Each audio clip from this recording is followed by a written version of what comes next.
اس کلمے کا مطلب ہے اللہ تعالیٰ سے سب کچھ ہونے کا یقین، غیر اللہ سے کچھ نہ ہونے کا یقین ہم سب کے دلوں میں آ جائے۔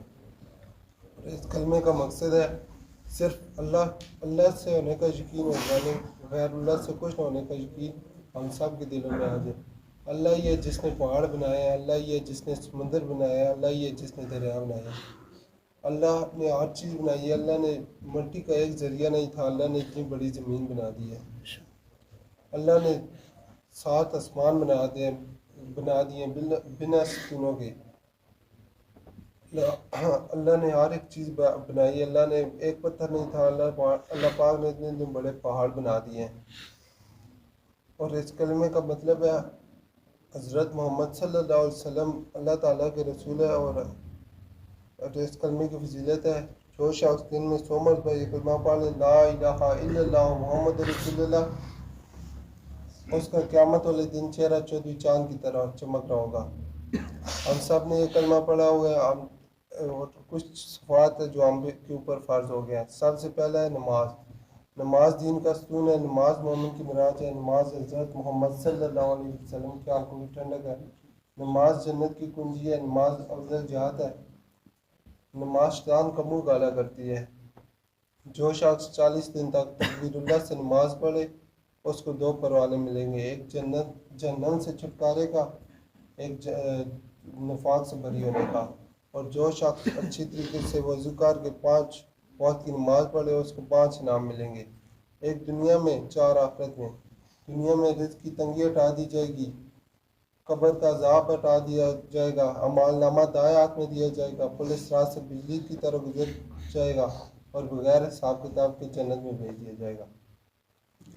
اس نماز کو اچھے طریقے سے پڑھنے کے لیے ہمیں تھوڑا سا علم سیکھنا ہم پر فرض ہے۔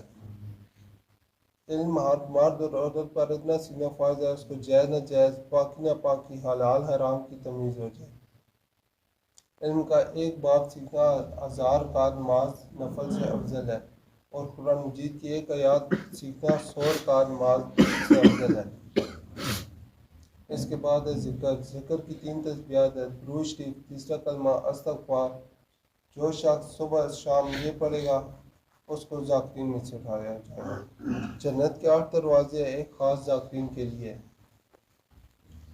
اور ہمیں یہ روزانہ پڑھنا چاہیے۔ اور اس کے بعد ہے اکرام مسلم، بڑوں کا ادب، چھوٹوں پر شفقت، علماء کی قدر کرنی چاہیے، ماں باپ کا ادب کرنا چاہیے۔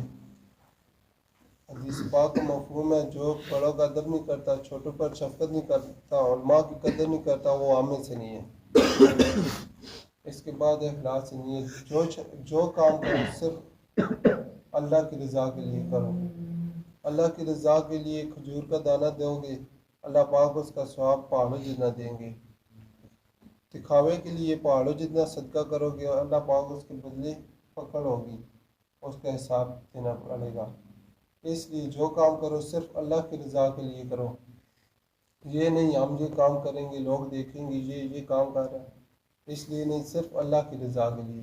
اس کے بعد ہے دعوت تبلیغ، خود بھی اچھا کام کرو اور دوسرے کو بھی اچھا کام کی دعوت دو، خود بھی برے کاموں سے روکو اور دوسرے کو بھی برے کاموں سے منع کرے۔ یہ کام ہم ختم نبوت کے صدقے ہم سب کے اوپر فرض ہے۔ ہم سب کو یہ پتہ ہے، یقین ہے حضرت محمد صلی اللہ علیہ وسلم کے بعد کسی نبی نے نہیں آنا، یہ کام ہم سب کی ذمہ داری ہے۔ تو اس کام کو سیکھنے کے لیے 4 ماہ کرنے کے لیے پوری زندگی ہے۔ میں بھی ارادہ کرتا ہوں، آپ سب بھی ارادہ کریں۔